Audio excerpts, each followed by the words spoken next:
মসজিদে কুবা ইসলামের ইতিহাসে প্রথম নির্মিত মসজিদ। মহানবী সাল্লাল্লাহু আলাইহি সাল্লাম মক্কা থেকে মদিনায় হিজরত করার সময় মদিনার অদূরে কুবায় এ মসজিদ নির্মাণ করেন। এর আগে মক্কায় তিনি কোনো মসজিদ নির্মাণ করেননি।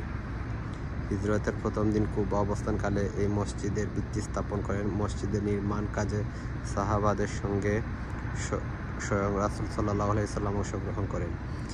ইতিহাসবিদরা বলেন, আল্লাহর রাসূল সাল্লাল্লাহু আলাইহি সাল্লাম যখন ভিত্তি স্থাপন করেন তখন কেবলার দিকে প্রথম পাথরটি নিজ হাতে স্থাপন করেন।